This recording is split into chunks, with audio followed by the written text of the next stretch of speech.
She survived the torture, she survived the warehouse. But surviving Dominic Ashford, that was never part of the plan. A dying FBI agent, a mafia boss who should have left her to rot, one brutal choice that would drag them both into a war neither could win alone. If you think you know how this ends, you don't. Drop a like and comment your city below. I want to see exactly how far this story travels. Now stay with me, because this is only the beginning. The warehouse smelled like rust and old rain and something else, something copper dark and human that Dominic Ashford recognized before he even stepped through the door. He had walked into 100 buildings like this one, abandoned industrial properties on the outskirts of cities nobody cared about, tucked between rail yards and forgotten roads, exactly the kind of place where men settled debts that couldn't be settled anywhere else. His footsteps were quiet despite his size, boots barely disturbing the grit on the concrete floor. Behind him, two of his soldiers fanned out without being told. They knew the rhythm of these entrances the same way a surgeon knows the rhythm of an operating theater. Automatic, muscle deep, no need for instruction. Dominic had come for a man named Terrence Cole. Cole was one of Vincent Caldwell's mid-level captains, a former dock worker turned enforcer who had been skimming cargo manifests on the south side and blaming the losses on Dominic's freight routes. It had been going on for 7 months. Dominic knew because he had 3 sources inside Caldwell's operation, and all 3 had confirmed it independently. He hadn't rushed. He never rushed.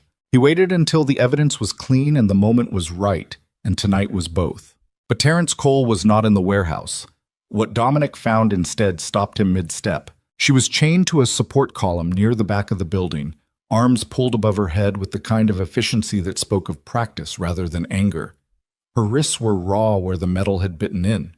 One side of her face was swollen badly enough that her eye had sealed shut, and the exposed skin along her collarbone and forearms bore the careful pattern of deliberate injury. Not the chaos of a fight, but the method of someone who wanted information and had taken their time extracting it. Her shirt had been torn. Her feet were bare on the concrete.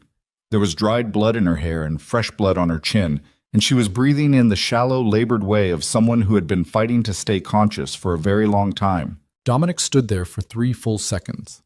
That was unusual for him. He was not a man who hesitated. Marco, his closest soldier, came up beside him. Marco was 51 years old, had been with the Ashford Syndicate since before Dominic's father died, and had seen most things a man could see in this business. Even he was quiet for a moment. "Caldwell's work," Marco said finally. "Not a question." "Obviously." Dominic moved forward. The woman heard him coming, and her body reacted before her eyes could open. She twisted against the chain, trying to pull herself smaller against the column, making a sound low in her throat that had no words in it. Pure animal response. The response of something that had been hurt so many times it had stopped expecting anything from human approach, except more pain. Dominic stopped again. Deliberately, this time. He crouched down so he wasn't standing over her, brought himself to her level, and waited. "Hey," he said. His voice was low. Not soft exactly. Dominic Ashford's voice was not built for soft, but controlled, even. Like a man talking to something frightened on a ledge. Her one working eye opened, dark with fever, glassy, the pupil blown wide in the dim light. She looked at him for a long moment. "Just kill me quickly," she whispered. Dominic looked at her for what felt like longer than it was. Behind him he could hear Marco shifting his weight and the distant sound of the other soldier checking the perimeter. Outside, somewhere down the rail yard, a train horn blew twice and then went silent. The woman's breathing was audible. Everything else was very still. "I'm not going to do that," Dominic said. "Please." The word came out cracked, barely formed. I can't go back to him. You understand? I can't go back. So just be quick about it." "I told you no." He reached out and put 2 fingers under her chin, not roughly, with the kind of clinical care a doctor might use, and tilted her face toward the thin light. Her eye tracked him with a kind of exhausted defiance that registered somewhere below thought, somewhere instinctive, and he filed it away without naming it. "How long have you been here?" She didn't answer. "How long?" 2 days. A pause. "Maybe 3. Were you alone the whole time? There was a man. He left. A few hours ago, maybe longer. She swallowed. Even that seemed to cost her something. He's coming back. Dominic stood. He looked at Marco. Marco looked back at him with an expression that communicated several things at once. Recognition that they were now past the point of a simple, clean evening, and something else underneath that, something that had known Dominic Ashford long enough to understand when a decision had already been made. Get the chain off her, Dominic said. Boss? Marco. Marco produced a bolt cutter from the bag he carried and went to work without further argument. The woman, she hadn't given them a name, hadn't been asked yet, watched this with the wariness of someone who had stopped trusting that one bad thing ending meant anything except that a different bad thing was about to begin. When the chain finally gave and her arms dropped, she couldn't hold them up. They fell. She made a sound that she clearly hadn't meant to make, involuntary pain and relief tangled together. Dominic took off his jacket. He settled it around her shoulders without ceremony, without explanation. She looked at it on her body like she didn't understand what it was. Can you walk? He asked. I don't know. Try. She tried. She got one foot under her, pushed off the column, made it upright for a long moment, and then her knees unlocked and she went down. Dominic caught her before she hit the concrete. He didn't think about it. His arms were simply there, one under her knees and one at her back, and then she was off the floor. She went rigid. Every muscle in her body locked with the reflex of someone for whom being held meant being controlled. Being moved meant being taken somewhere worse. I'm not him, Dominic said. Still that same flat, even register. And I'm not taking you back to him. You understand? The rigidity didn't break completely, but it shifted. A fraction of a degree. Something releasing that wasn't quite trust, but was at least the temporary suspension of absolute terror. She turned her face against his shoulder, partly from weakness, and partly, he thought, because not being able to see made whatever was happening slightly less real. He carried her out of the warehouse. The car was a black SUV, heavily tinted, parked in the shadows of a loading dock at the far end of the lot. His driver, a young man named Felix, who had been with the organization for 3 years and had learned to keep his expression neutral in situations he didn't understand, opened the rear door without being asked. Dominic set the woman carefully in the back seat. She gripped the edge of the door frame on instinct and then seemed to realize she was doing it and let go. She looked out at the yard. The dark gravel, the distant lights, the quiet that had replaced the warehouse, with an expression Dominic couldn't read clearly in the low light. I'll take you somewhere safe, he said. My people will get you medical attention. After that, we're going to talk. I'm not telling you anything. All right. She looked at him. The wariness sharpened into something more directed. That's it? Just all right? You're not in any condition to tell me anything useful tonight anyway. He closed the door. He went around to the other side and got in. Marco took the passenger seat. Felix pulled out of the lot with the lights off, waiting until they reached the main road before turning them on.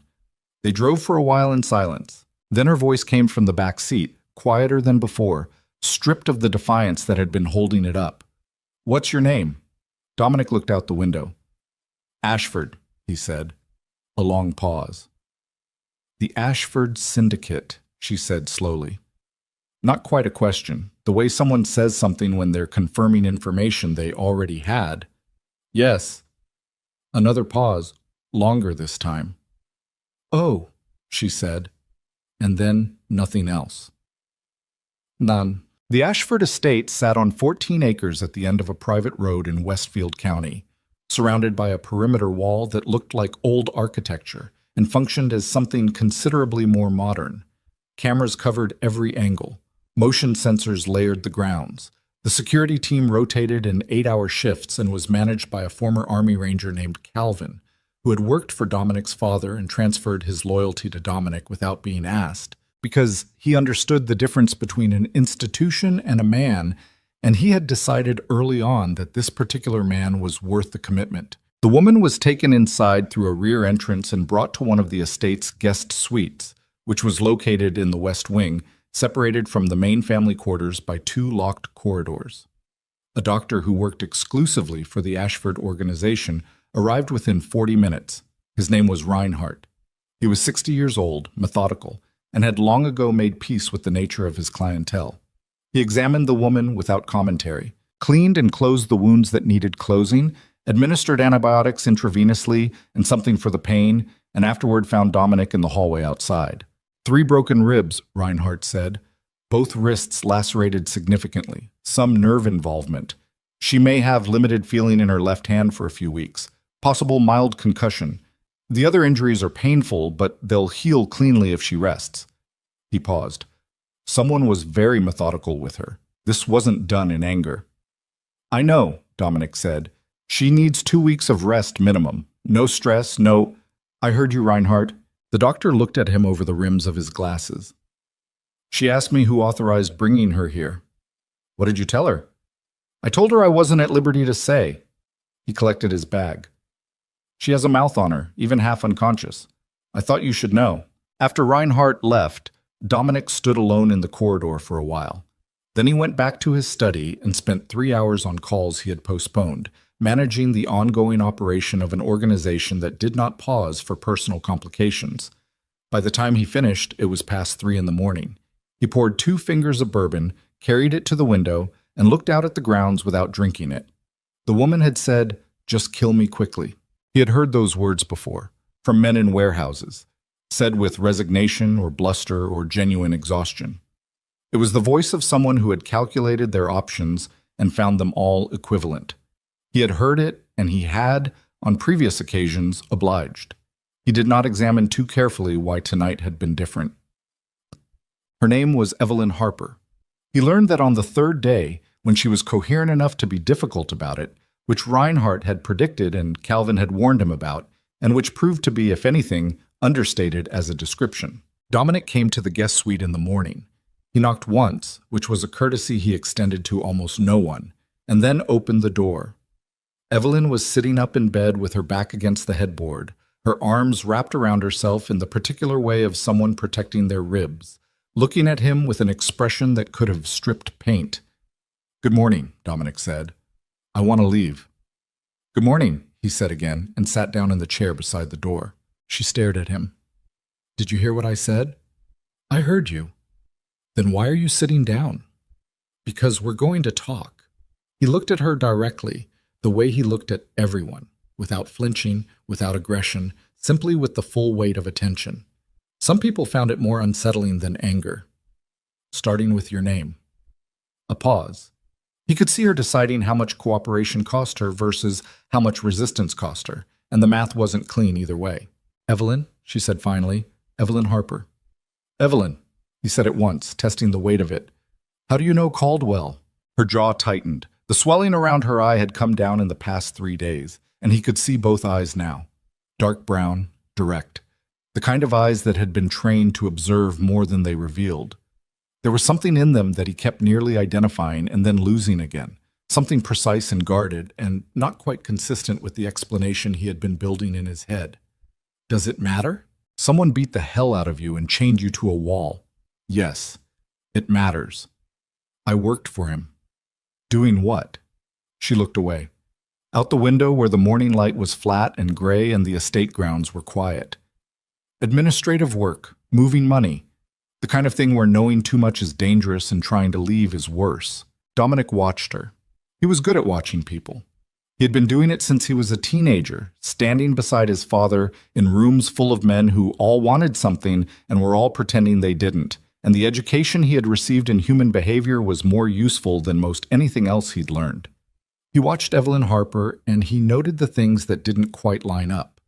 The economy of her language, the way she answered only what was asked and nothing more. The steadiness of her gaze when she lied and the subtle shift when she was getting close to something true. She wasn't telling him everything. He hadn't expected her to. "Why did he put you in that warehouse?" Dominic asked. "I tried to leave." She said it flatly without self-pity. "He doesn't let people leave. He tortured you for 3 days over that. Over more than that." She looked back at him. "He found out I knew things about his operation that I shouldn't have known.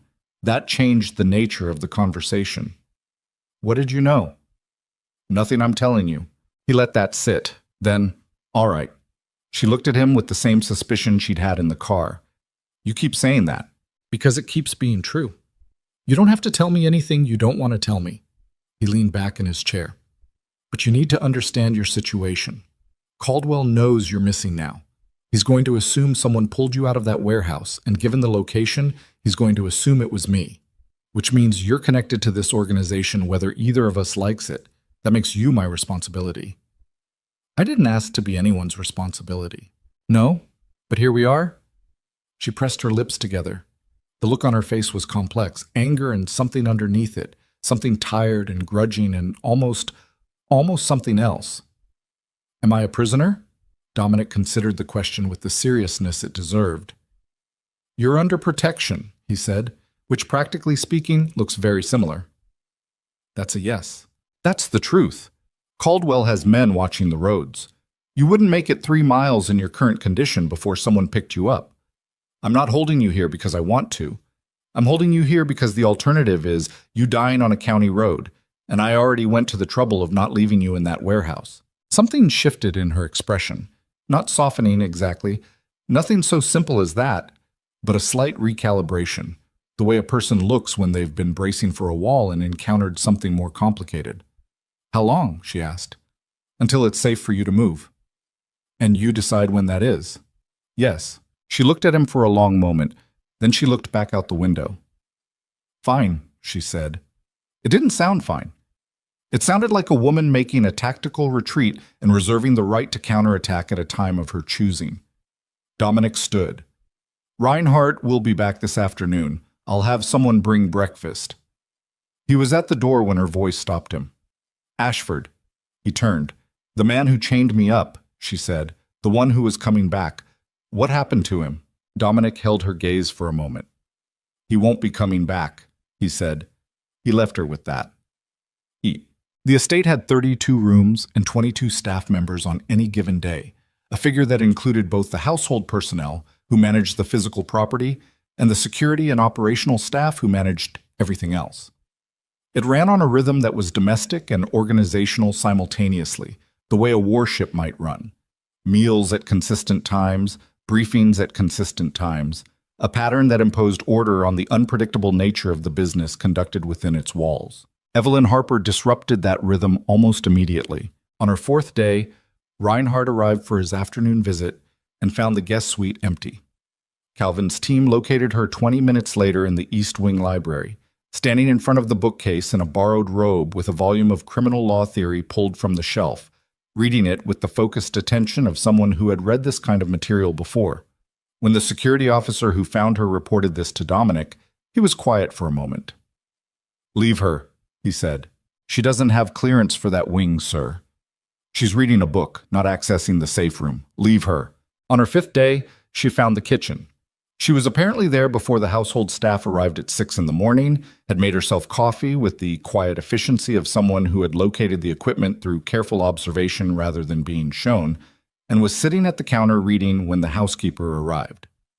The housekeeper, a woman named Agnes, who had worked at the estate for 11 years and was fazed by very little, reported this to Dominic with the neutral tone of a daily briefing item. She said, "Good morning," Agnes added, and she offered to help with breakfast. Did you let her? No, sir. Should I have? Use your judgment, Dominic said, and went back to his work. He found himself tracking her movements with more attention than he justified to himself. Through Calvin's reports and Agnes's updates and the general intelligence that flowed naturally through a well-run household, he assembled a picture of Evelyn Harper that did not match the picture she had offered him. She was observant in a structured way, not anxiously, not opportunistically, but with the systematic quality of someone who had been trained to map environments. She noticed cameras. She clocked exits. She asked questions that seemed casual and were not. She retained information she'd been given once, perfectly, without apparent effort. On her 7th day, she tried to leave. She made it surprisingly far, past the secondary garden gate, through a gap in the hedge line that had been identified through patient observation over the preceding days, across 300 yards of open grounds toward the perimeter wall. She was moving well, better than her injuries should have allowed, with the low, economical gait of someone who had done physical training. Calvin's team intercepted her 40 yards short of the wall. She didn't fight. She went still when she heard them coming, assessed the situation in about 2 seconds, and stood with her arms slightly away from her sides in the universal posture of controlled surrender. When Dominic arrived, she was standing in the middle of the grounds in the gray early morning, breathing steadily, looking at him with the expression he was beginning to think of as her default, direct, watchful, giving away nothing she hadn't decided to give. "You're not ready," he said. "That's your assessment. You've got 3 broken ribs and a wound on your left arm that Reinhardt closed 4 days ago." "I'm fine." "You're not fine. You made it 300 yards. He looked at her steadily. "On a good day, healthy, you might have made the wall. Then what? You don't know this county. You don't have documents, money, a phone. Caldwell has people on the road." She said nothing for a moment. The silence had a different quality to it than the silences from earlier in the week, less purely combative, more thinking. "Why do you care?" she asked. Not hostile, genuinely asking. He didn't have a clean answer for that. What he said instead was, "Because you're under my protection, which means your outcome reflects on me." She studied him. He had the feeling she was deciding how true that was. "Come inside," he said. She came. Oh, 2 weeks passed, then a third. The change was incremental and neither of them acknowledged it directly. The way weather changes, without announcement, the temperature shifting degree by degree until the season is different without the moment of transition being identifiable. She stopped fighting about every meal. He stopped sending updates to Calvin on her location every 6 hours. She moved through the estate with increasing freedom, not because the rules had changed, but because an unspoken accommodation had developed, the kind that forms between 2 people who are stuck in close proximity and have each decided, independently and without ceremony, that constant warfare is more exhausting than the alternative. They started talking in the evenings. It happened because he was in the habit of working late in the library, and she was in the habit of sleeping badly and finding books. And one night he was there when she arrived, and she hesitated for a moment in the doorway, visibly weighing her options, and then came in and chose a chair on the opposite side of the room from his desk and opened her book without speaking. He let her sit in silence. She seemed to appreciate the absence of obligatory conversation. He understood that. "An hour in," she said, without looking up from the page. "Who was Terence Cole?" Dominic set down his pen. "What do you know about Terence Cole?"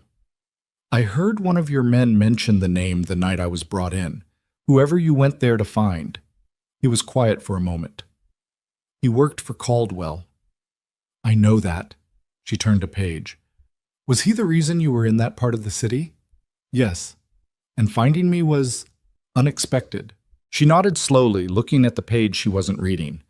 "What would you have done? If I'd been conscious? If I'd told you to leave?" "I don't know," he said, and meant it. She looked up at him then. It was the first time she'd looked at him with something other than assessment or challenge, and whatever it was didn't have a simple name. She held it for a moment and then looked back at the book. "The warehouse was one of Caldwell's secondary locations," she said. "He has 3 that I know about on the east side. He rotates personnel between them every 10 days. She paused. "In case that's useful." Dominic picked up his pen and wrote it down. They sat in silence for another hour after that. When she finally left, he looked at the note he had made and felt the first distant edge of something he had not allowed himself in a very long time. Not trust, not yet, but the early architecture of it, fragile and specific as the first ice on still water. He didn't examine it too carefully. He had learned, a long time ago, that some things broke when you looked at them too directly. The breach in that careful architecture came on the 17th day, from a direction he hadn't anticipated. Marco came to him in the study at 11 in the morning with the expression he wore when the news was bad, and the timing was worse. "We have a problem," Marco said. "Tell me." 2 of Caldwell's men were picked up last night. County Road, 12 miles from the estate. They weren't here by accident. Marco set a photograph on the desk. Security camera image, time-stamped 2:47 a.m. They were doing reconnaissance, looking at access points. Dominic looked at the photograph. "They know she's here. They know someone's here.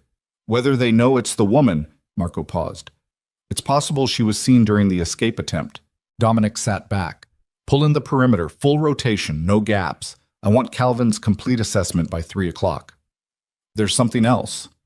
Marco didn't move. That was unusual. Marco delivered bad news and moved because standing still while Dominic processed it was uncomfortable for anyone in the room. That he was standing still meant the other thing was worse. Say it. Our source inside Caldwell's operation contacted us this morning. Caldwell is telling his people that the woman, Harper, is an FBI informant, that she was working inside his organization and feeding information to the Bureau. The room was very quiet. Dominic said nothing for a long moment. Then, our source believes this? Our source says Caldwell has documentation, some kind of communications intercept. Whether it's real or whether he manufactured it to cover the torture, Marco shook his head. We don't know yet. Thank you, Dominic said. Marco left. Dominic sat alone at his desk. He looked at the photograph of Caldwell's men on the county road. He thought about the library, the systematic mapping of cameras and exits, the questions that seemed casual and were not. The information about Caldwell's secondary warehouses offered with perfect precision. He thought about the way she retained information, the way she moved, the controlled surrender when Calvin's team had found her in the grounds. He thought about the way she had looked at him across the library the night before, and the distance between what he had believed he was seeing and what it might actually have been. Something cold settled in his chest. Not rage. That would come later, hot and destructive and difficult to manage. This was something that preceded rage. The kind of cold that meant a man was standing at the exact edge of something he could not come back from, looking down at it with perfect clarity. He stood from the desk. He walked to the west wing. He did not knock this time. Evelyn was sitting at the window when he opened the door, knees drawn up, watching the grounds in the way she had. She turned when she heard him and registered something in his face, and he saw her register it. The shift in her own expression, the assessment clicking through, the stillness that settled over her that was different from her usual watchfulness. Dominic, she started. Are you FBI? He said. The silence that followed lasted 2 seconds and told him everything before she said a word. Her chin came up. She held his gaze. When she spoke, her voice was steady. Even now, even in this moment, that terrible professional steadiness. Yes, she said. The word hit the room like a stone hitting water, and everything that had been building beneath the surface for 17 days began, finally, to move. He did not raise his voice. That was the part she had not been prepared for. She had been ready for shouting. She had been ready for threats. She had been building her response since she saw his face in the doorway, calculating what she could concede and what she had to protect and how to manage the shape of a conversation that had always been coming. What she had not been ready for was the silence. Dominic stood in the center of the room and looked at her with an expression she could not read, which in her experience meant she was looking at someone who was feeling something very large and had chosen, for reasons of their own, to keep it entirely internal. His hands were at his sides. His face was a wall. How long?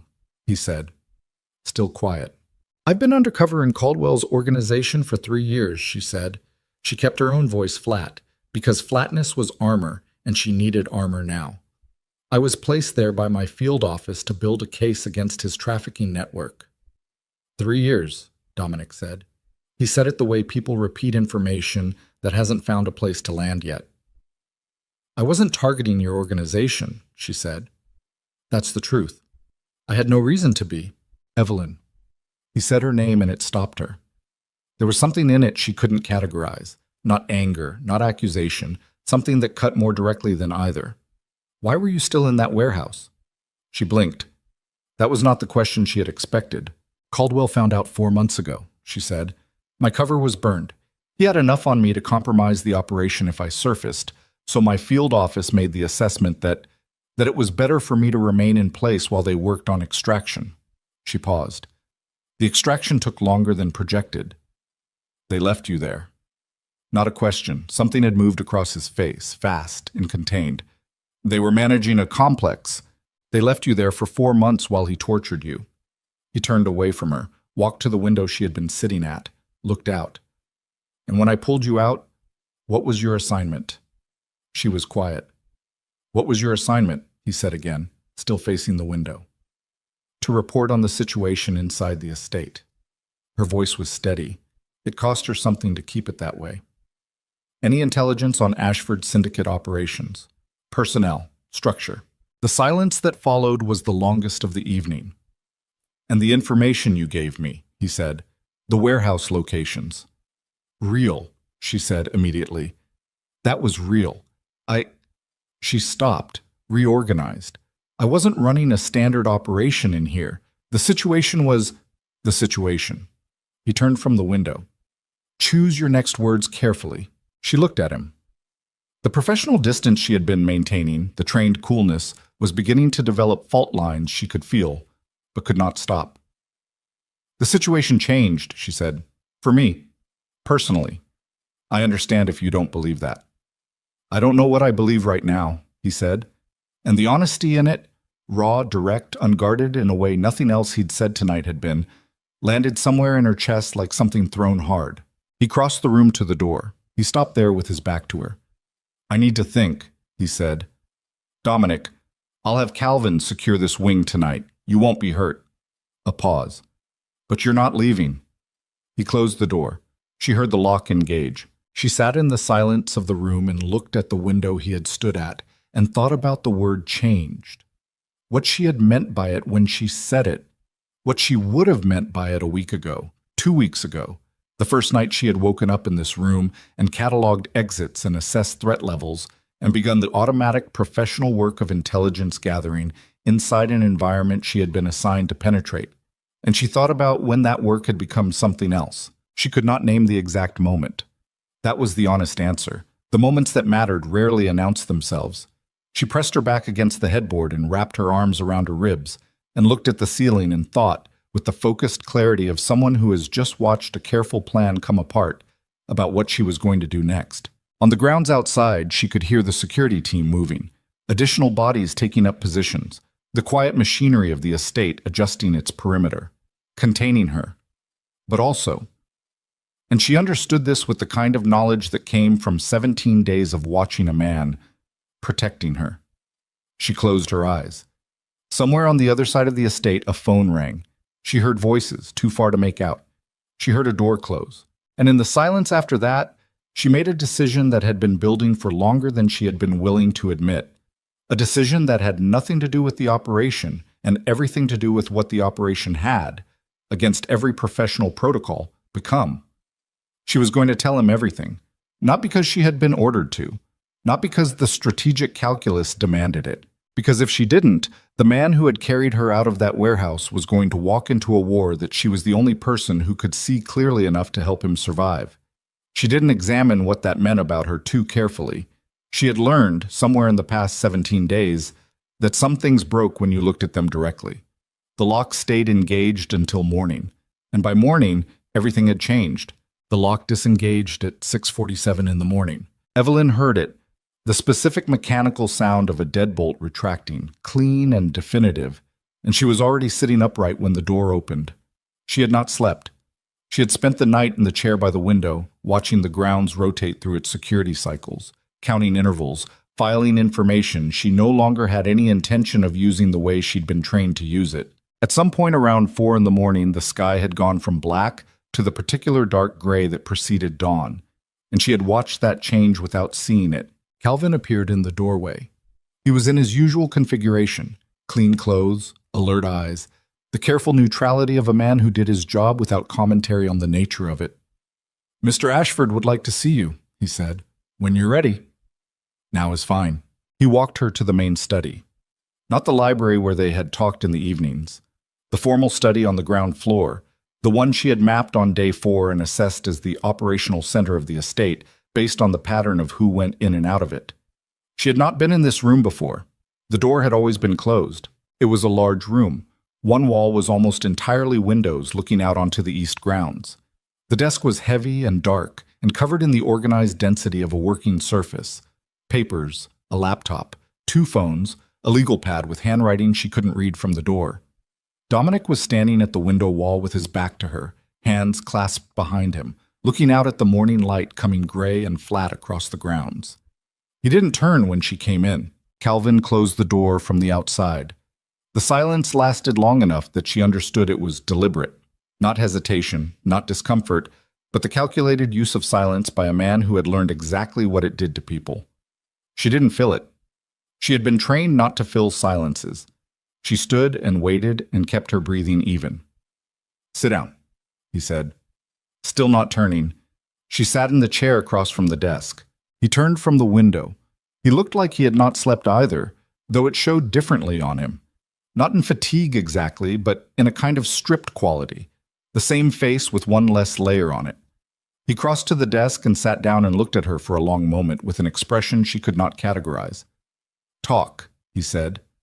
So she talked. She told him the real shape of it, not the version she had offered the night before, which had been accurate but partial, but the full architecture. She told him about the original operation, which had been built around Vincent Caldwell's trafficking network and had taken 14 months to infiltrate.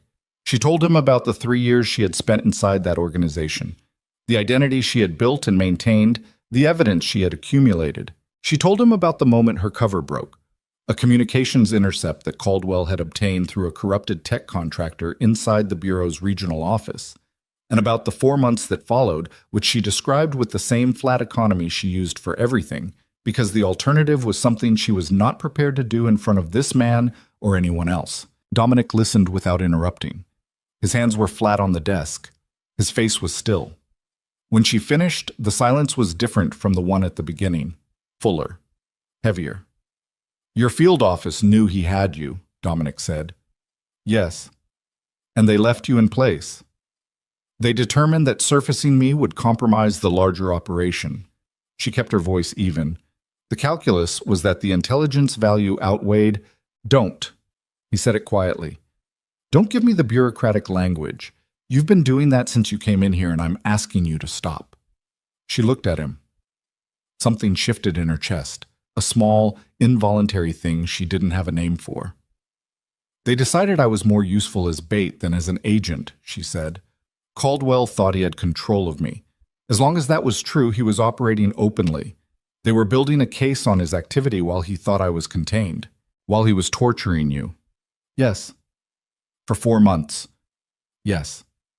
Dominic looked at her for a long time. Then he looked down at the desk, at nothing in particular, and she watched something move across his face. A sequence of things, rapid and controlled, like weather crossing a landscape that wasn't built for weather. "And the assignment here," he said, "reporting on my organization." "Yes." She didn't look away. "Those were my orders." "And you were following them for the first 4 days." She paused. "After that, I was still observing. It's automatic. I can't turn that off.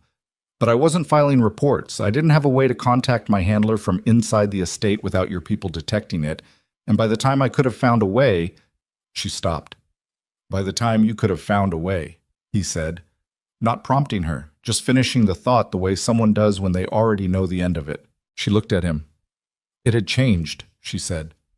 "For me." The word changed sat in the room between them.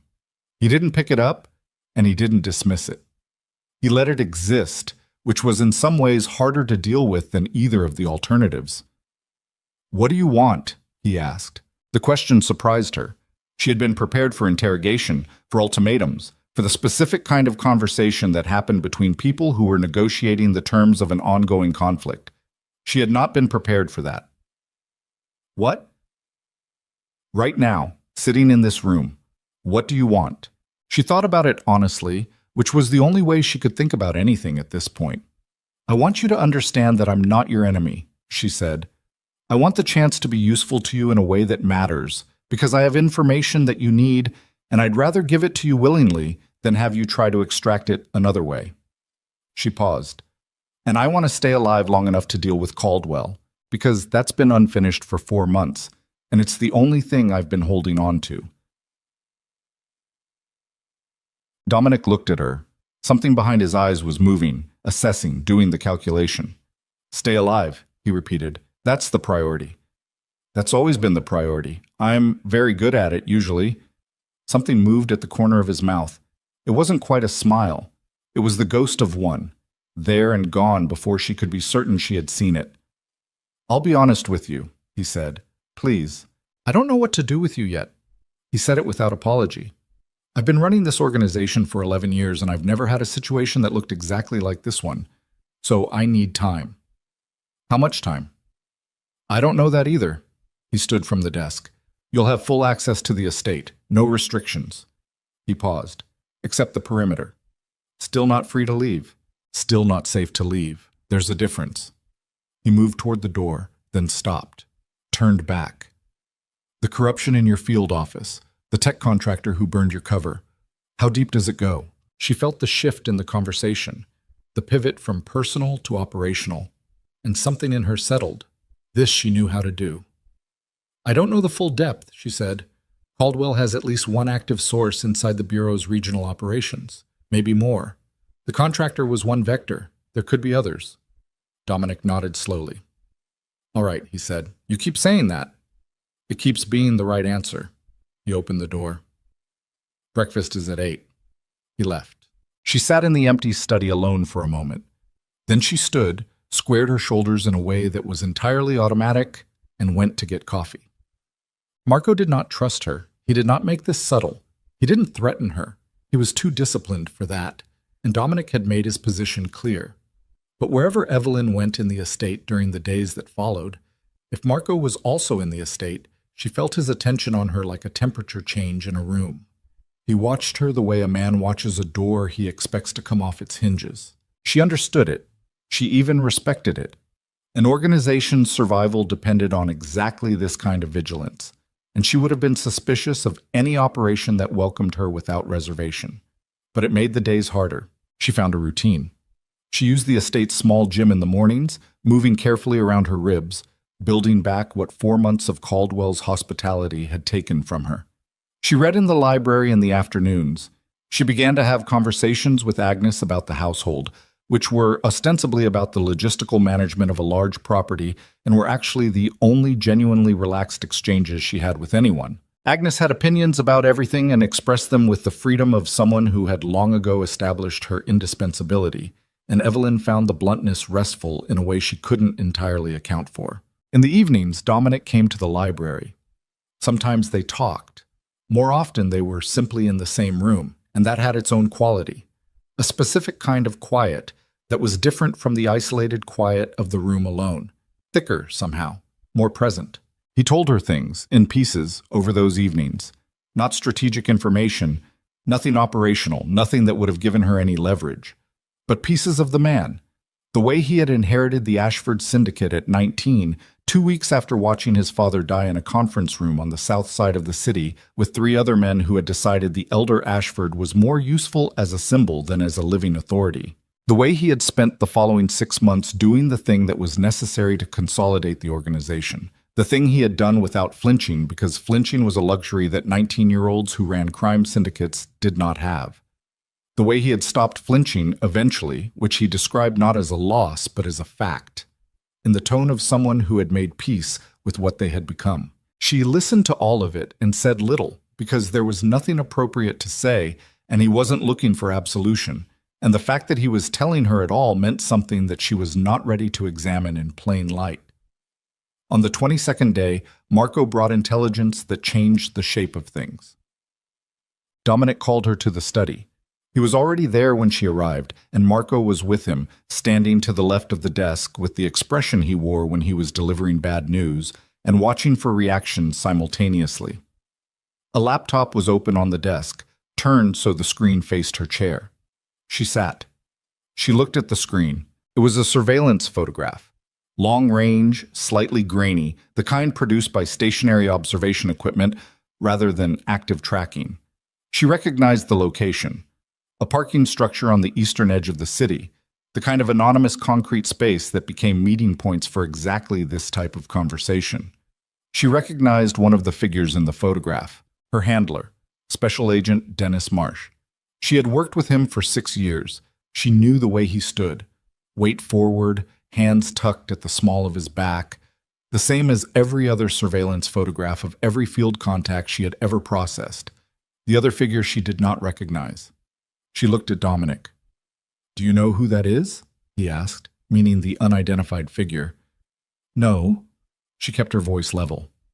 "Who is it?" "One of Caldwell's men, senior level. Name is Hargrove. He runs external communications for the organization. Marco pulled a second photograph from the folder he was holding and placed it on the desk beside the laptop. Same location, different angle, better resolution. The two figures were close together, the body language of people sharing information rather than confronting each other. They met twice in the past 10 days. Evelyn looked at the photographs. She looked at them for a long time. "When did your organization obtain this?" she asked. "Does it matter?" "Yes, it matters for establishing when the contact started." Dominic leaned back in his chair. "We've been watching that parking structure for 8 months. It's a known transit point for Caldwell's people. Your handler appears in our records for the first time 14 days ago." 14 days ago, she had been inside this estate for 12 days. She ran the math without moving her face. "He found out you pulled me out," she said. "That's our read. And he made contact with Caldwell's organization instead of going through official channels." She was thinking out loud, the professional part of her brain running independent of the part that was sitting in a chair in Dominic Ashford's study, feeling something very cold move through her chest.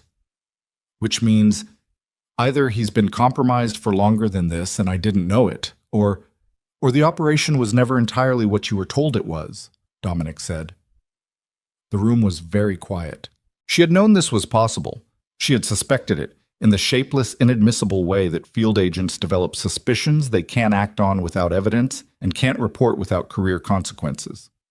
4 months in Caldwell's warehouse had given her a lot of time to think about the particular shape of how her cover had been burned, the specific information that had been in the intercept, the things that Caldwell had known that he should not have been able to know from the intercept alone. She had filed those thoughts away. She was good at filing things away. "Tell me what you think," Dominic said. She looked at him. "I think my operation wasn't built to take down Vincent Caldwell," she said. The words came out slowly, each one placed with care. "I think Caldwell was a vehicle, a way to get someone inside your organization without triggering the surveillance protocols you'd apply to a direct approach." Marco made a sound. Not quite a word. "You were the real target," she said. "The Ashford Syndicate. Caldwell was the access point." The silence that followed was the longest since the morning she had told him she was FBI. Dominic's face had done the thing again. The rapid internal sequence, controlled and invisible to anyone who hadn't spent 3 weeks learning the map of it. His hands were flat on the desk. "The corruption you mentioned," he said, "in the regional office. Goes higher than a tech contractor," she said. "I think it goes significantly higher." She paused. "And I think they're willing to let people die to protect it." "People," Marco said. He had been quiet long enough that his voice was startling. "You mean us, our people?" "I mean anyone who gets in the way of what they're building," she said. "Yes. Your organization, my organization, apparently, and me, specifically, if Marsh is meeting with Caldwell's people instead of running extraction." She said the last sentence without inflection. It was the truest sentence she had said in a long time, and she said it without inflection because that was the only way she could say it without it, meaning more than a tactical assessment. Dominic looked at her for a long moment. "So you have no cover left," he said. "Caldwell knows who you are. The Bureau knows you're here, and your own handler is in contact with the man who tortured you." "That's a clean summary, yes. And what you told me this morning about wanting to stay alive." "Still the priority." He stood from the desk. He moved to the window, the same window he had stood at the morning she came into this room for the first time, and he looked out at the grounds with his hands at his sides. The morning light was sharper today, the gray of the past few days having broken overnight into genuine autumn sun that made the grounds look almost unreasonably calm. "If Caldwell moves on this estate," he said, "he's not coming for you specifically. He's using you as justification for a broader operation." "Yes. And the Bureau involvement means if there's any kind of law enforcement action concurrent with Caldwell's, you'd be taken from 2 directions simultaneously," she said, "and the legal exposure would neutralize the organizational response because your lawyers would be dealing with federal interference while Caldwell's people were still in the field." She paused. "It's a good plan. Conceptually." "It's a good plan," Dominic repeated. "I didn't design it." He turned from the window. He looked at her with an expression that had moved past the stage where she could catalog its components into something she could only receive whole. You designed the countermeasures, yes, he said. It wasn't a question. She met his gaze. I've been thinking about it since approximately 2 in the morning, she said. Yes. Something passed between them in the silence after that. Something that had been building since a warehouse in the rain, since a library at midnight, since the word change sitting uncollected in the space between two chairs. Dominic looked at Marco. Marco looked back at him with the expression of a man who had watched this organization survive 17 years of threats and understood, maybe for the first time in those 17 years, that the next threat was going to require something the organization had never had before. Set up the conference room, Dominic said. Full team, 2 hours. Marco left without speaking. Dominic crossed the room toward the door, then stopped beside her chair. He didn't touch her. He stood close enough that she could feel the weight of his attention, the full directed focus of a man who did nothing partially. Whatever you hold back, he said quietly, people will die for it. I know that. I need everything you have, every contact, every location, every piece of the operation, all of it. I know. He looked at her for a moment longer. Why? He asked. And she understood he was asking why she was choosing this, choosing him, choosing the risk, choosing to burn the last structure that could have, theoretically, still protected her. She thought about the warehouse. She thought about the chair in the library. She thought about the word changed and what it had meant when she said it and what it had become in the weeks since. Because Caldwell is going to kill people whether I help you or not, she said, and because the bureau I swore an oath to apparently doesn't exist the way I thought it did. She held his gaze. And because you carried me out of that building when you didn't have to. The last reason was the truest one, and they both knew it. He held her gaze for one more moment, then he walked out. She sat alone in the study with the photographs on the desk and the autumn sun flat and cold through the window and the full weight of what she had just committed to settling over her like a second skin. There was no version of what came next where she was safe. There was no extraction plan, no protocol, no fallback position. The bureau was compromised, her handler was meeting with her enemy, and the man she had just promised everything to was the most wanted organized crime figure in the eastern seaboard. She had burned every bridge she had ever built. She stood. She straightened her shoulders. She walked to the conference room. The conference room was on the second floor, a long rectangular space with no windows and one door, which Dominic had chosen for exactly those architectural qualities. The table seated 12. 8 men were already there when Evelyn walked in behind Dominic. Senior lieutenants, operational heads, men who had been running pieces of the Ashford Syndicate for years, and who looked at her with a collective expression that ranged from open suspicion to the specific cold assessment of people deciding whether something was a threat or a tool. Marco was at the far end. He had set up fast. Laptops open, a regional map already pulled up on the wall screen, 3 folders distributed to the men nearest him. His eyes tracked Evelyn from the moment she entered and did not leave her. Dominic sat at the head of the table. He did not introduce her. He said, "She talks. You listen." And that was the entire preamble.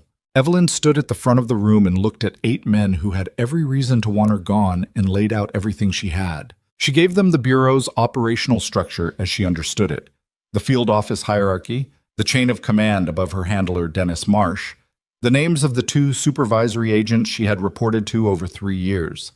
She gave them Caldwell's organizational map from the inside, the kind of detail that only comes from years of proximity.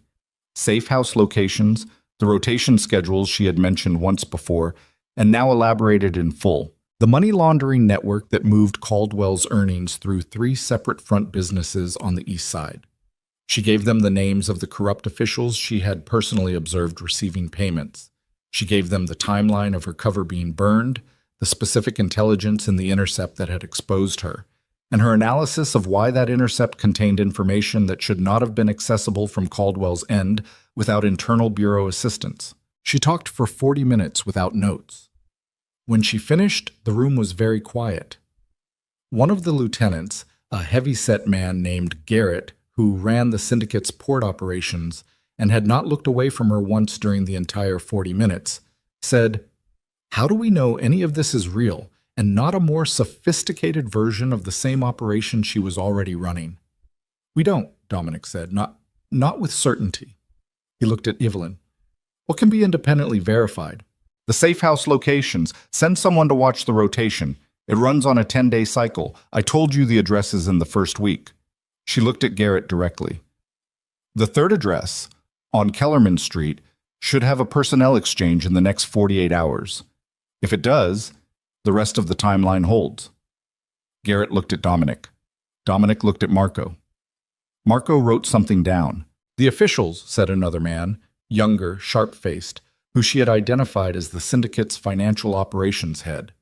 You named 4 names, 3 of them we already know. The fourth, District Commissioner Elroy Purcell, she said. He's been receiving monthly payments routed through a catering company called Meridian Group, which is a Caldwell front. I have the account routing numbers in my head if you want them. The financial head looked at Dominic. Something passed between them. Give them to Felix after the meeting, Dominic said to her. The meeting lasted another hour. By the end of it, the map on the wall had been marked in 12 places, and Marco had filled 4 pages of notes. The men filed out with the efficient quiet of people who had been given work and understood its urgency. Garrett was the last to leave, and he paused at the door and looked back at Evelyn with an expression that had moved, fractionally, from open suspicion to something more provisional. He left without saying anything. Marco stayed. The Kellerman Street address, Marco said, when it was the 3 of them. If it's clean. It'll be clean, Evelyn said. If it is, Marco said, I'll tell you that directly. He looked at Dominic. And if it isn't, we'll have a different conversation. Understood, Dominic said. Marco left. The room was empty. Dominic sat at the head of the table and looked at the marked-up map on the wall with the expression of a general assessing ground he was going to have to cross. Evelyn was still standing at the front of the room. Her ribs ached with the particular persistence that came from standing still too long. Sit down, Dominic said without looking at her. She sat. How long before Caldwell moves? He asked. Days, she said. Maybe less. The meeting between Marsh and Hargrove means the timeline is active. They wouldn't make contact unless something was close to triggering. And the Bureau's concurrent action, federal interference. Marsh has the authority to initiate a preliminary investigation on your organization based on my original intelligence. He doesn't need much to get a warrant process started. And once that's active, your lawyers are occupied and your operational response is restricted. She paused. He'd time it to land simultaneously with Caldwell's action. Maximum disruption, minimum response window. Dominic was quiet for a moment. So we have days. At most, he looked at the map. She looked at him. The autumn light was somewhere outside the windowless room, existing without them. Get some rest, he said. We start detailed planning in the morning. She stood. She was at the door when he said her name. She turned. He was still looking at the map. You did well in there, he said. Just that. No additional weight, no qualification. She nodded once and went. The verification on the Kellerman Street address came back 31 hours later. Clean. Personnel exchange exactly as she had described, down to the vehicle make and the 2-man rotation. Marco delivered the confirmation to Dominic in the study and then walked to where Evelyn was sitting with a cup of coffee and a tactical map she had been annotating by hand, and he said without preamble, You were right. I know, she said. He stood there for a moment. I've been watching you since the night you came in, he said. Every move, every conversation. I know that too. I'm going to keep watching. Marco, she looked up at him. I'd be more worried if you stopped. Something shifted in his face. Not warmth. Marco didn't do warmth on a short timeline, but a recalibration, the adjustment of a man updating a threat assessment. He nodded once and left. The planning moved fast after that. The estate's conference room became a working space, the map on the wall developing layers of notation, the table accumulating the organized debris of serious operational preparation. Photographs, floor plans, communication logs, timeline projections. Evelyn worked alongside Dominic's people with the focus of someone who had been waiting months for the opportunity to do something with what she knew. She was good at this. She had always been good at this. Operational planning was the part of the work that felt most clean. Problems with definable parameters, solutions that could be tested against logic. She moved through the materials with a precision that eventually stopped drawing commentary from the men around the table. because precision was the language they all spoke, and it transcended the question of where she had come from. Dominic watched her work. He didn't do it in a way that interrupted anything. He watched the way he watched everything, with total, unobtrusive attention, filing what he saw in whatever internal archive he maintained on people who mattered to the decisions he needed to make. On the second night of planning, they were the last two in the room. It was past midnight. The map was covered in annotations, and the table held the remnants of a working dinner that Agnes had sent up, and that neither of them had eaten with any real attention. Evelyn was cross-referencing two sets of floor plans for Caldwell's industrial compound on the east waterfront. Dominic was reviewing communication intercepts that his team had pulled in the past 48 hours. "There's a sublevel in the eastern structure," she said without looking up. "Caldwell uses it for document storage. Evidence that connects him to the trafficking network. Physical copies, because he doesn't trust digital for that material." "You've been inside it?" "Twice. Under supervision." She set down her pen. "If we go into that compound and we don't come out with those documents, everything we do is tactical. We dismantle his operation, and the evidence of what he built disappears with him." Dominic looked at her across the table. "You want to go in yourself?" "I'm the only person in this room who has physically been inside that building. You're also the reason Caldwell is accelerating his timeline, which means I have a specific debt in this situation," she said. Her voice was even. "I'm not asking to run point. I'm asking to be there." He looked at her for a long moment. "We'll discuss it when the plan is finalized," he said. It wasn't a yes. It wasn't a no. She understood both of those things. She went back to the floor plans. Across the table, Dominic went back to the intercepts.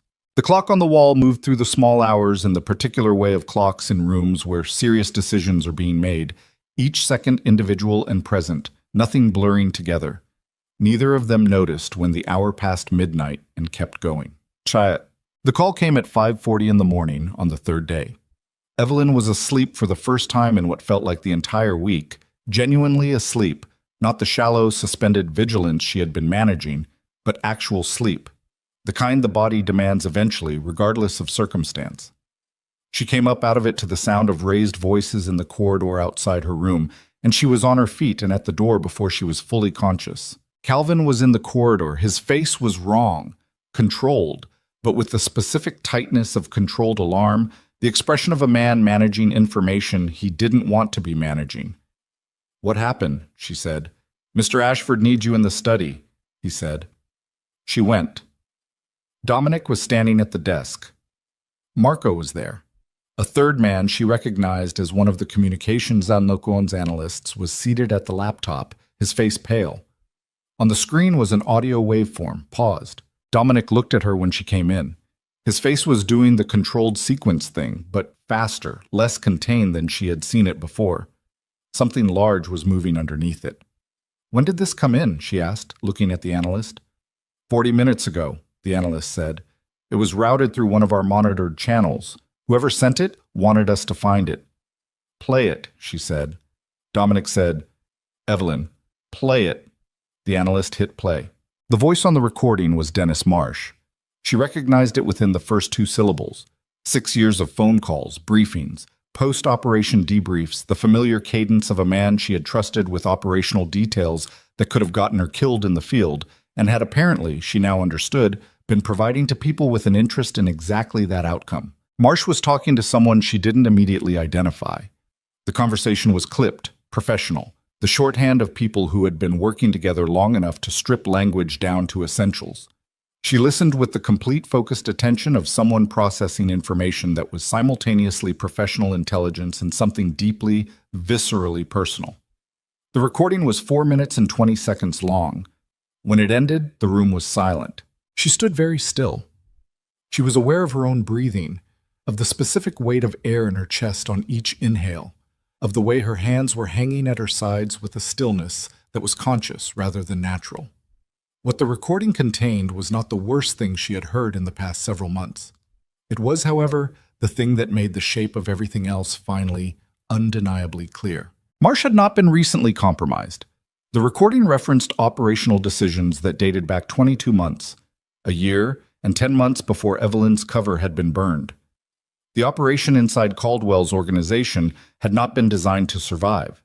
It had been designed to produce intelligence on the Ashford Syndicate, develop the groundwork for a federal case, and then be deliberately collapsed in a way that created maximum pressure on both Caldwell and Ashford simultaneously. The collapse of Evelyn's cover had not been an accident or a failure or an acceptable casualty in a complex operation.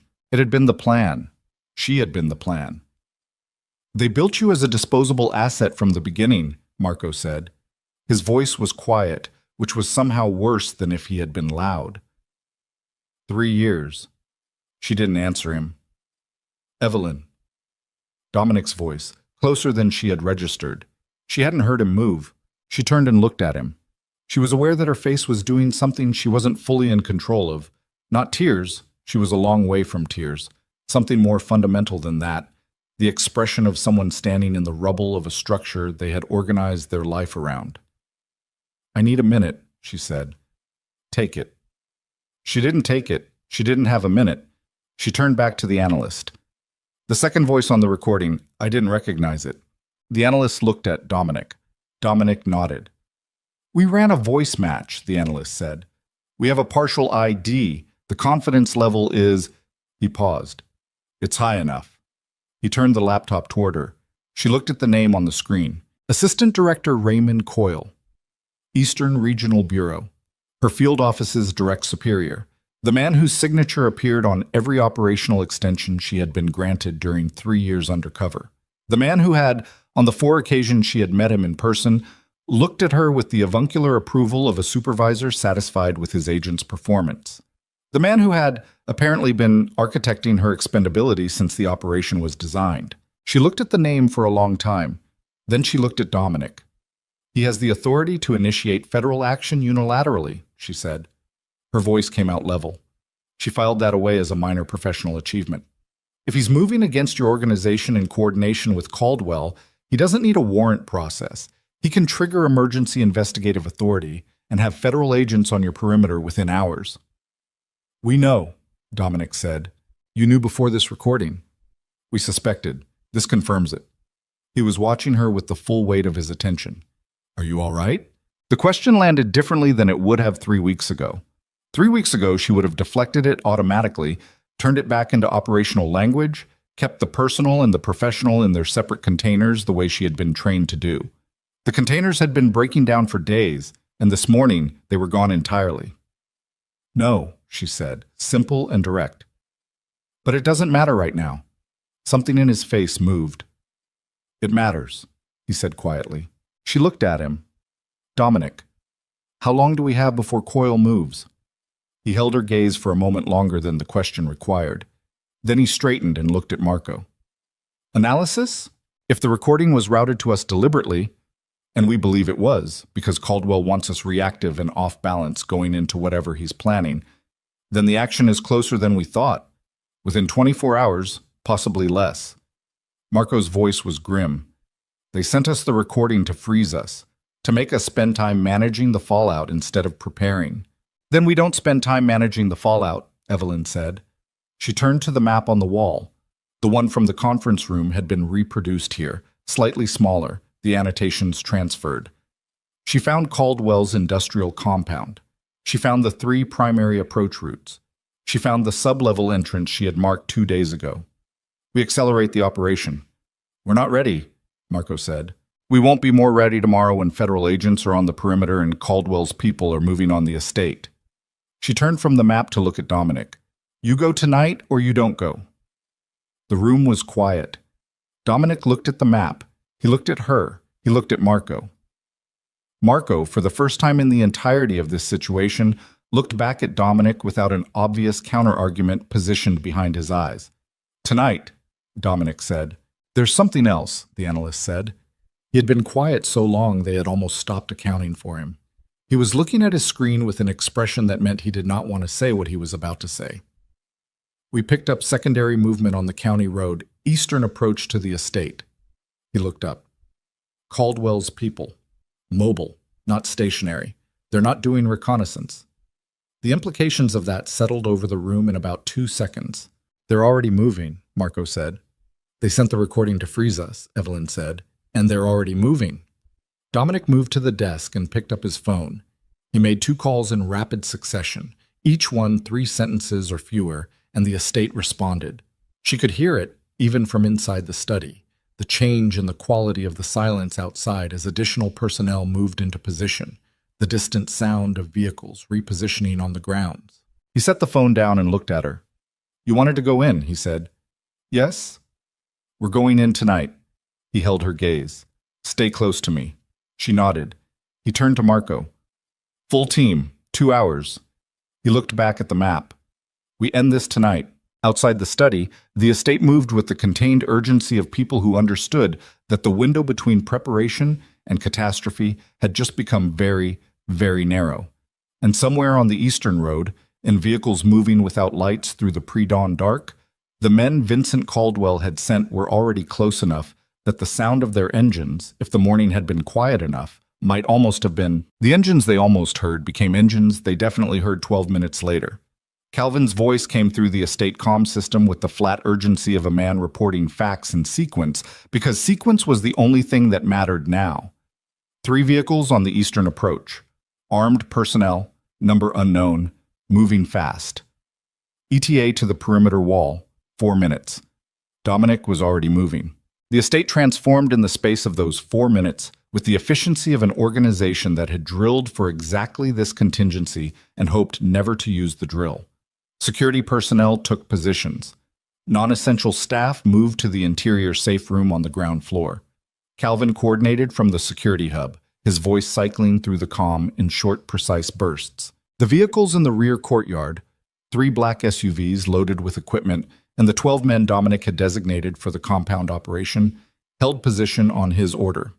Going out through the eastern approach while Caldwell's people were coming in through it was not a viable option.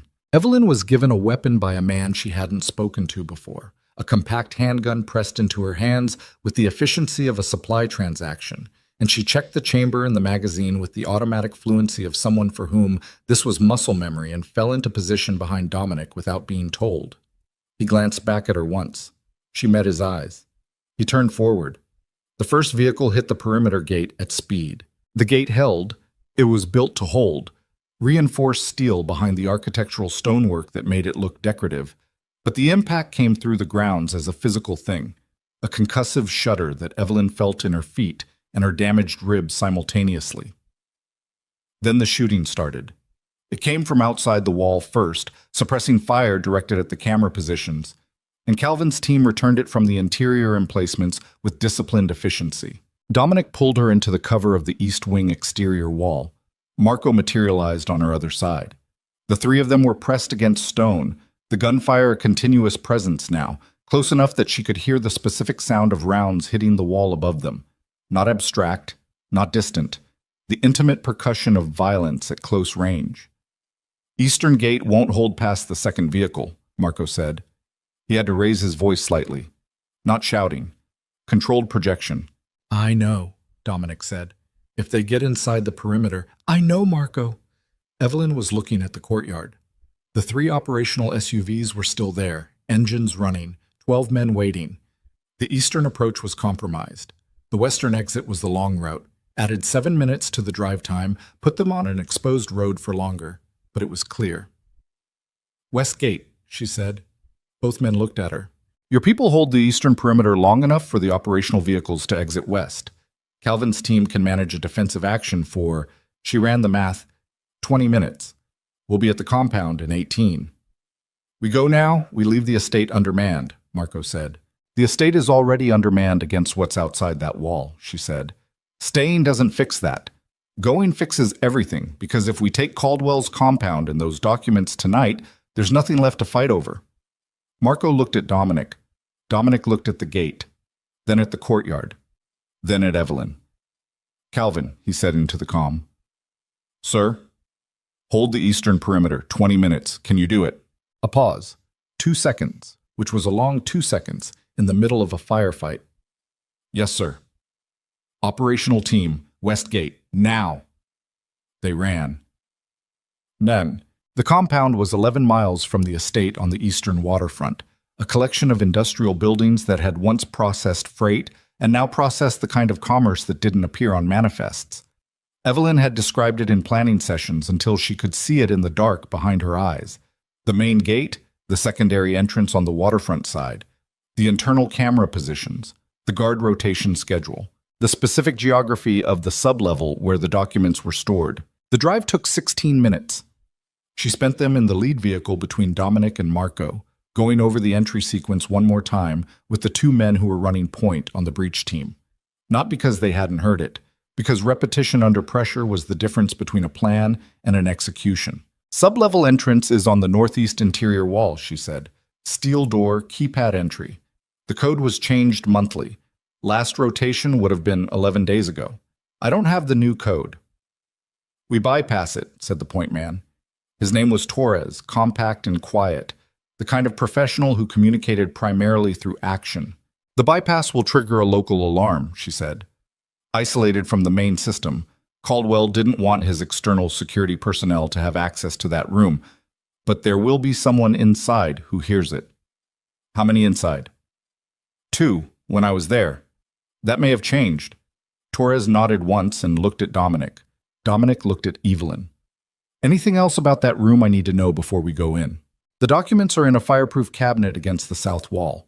Physical copies only. He was paranoid about digital. If anyone triggers a destruction protocol, she paused. He had an incendiary failsafe built in. One button on the cabinet, manual trigger. If someone hits it before we get to the cabinet, everything burns in about 90 seconds. The vehicle was quiet for a moment. Then we move fast, Dominic said. They hit the secondary waterfront entrance at speed.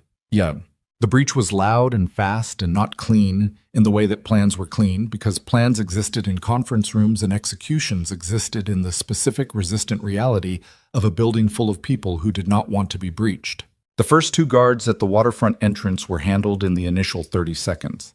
The warehouse interior was vast and dark, industrial shelving creating corridors and blind angles, and Dominic's team moved through it in the tight, practiced formation of people who had done this before, clearing sections in sequence. The comm system between them, a constant low murmur of position reports and status updates. Evelyn moved with them. Not in the lead. She was not a soldier, and she knew the difference between useful and reckless, but integrated. Her knowledge of the building's layout, a live navigational tool as they went deeper. At each junction, she made the call. Left, right, straight, the choices coming from memory so specific it felt physical, the way the body remembers a route walked daily for 3 years.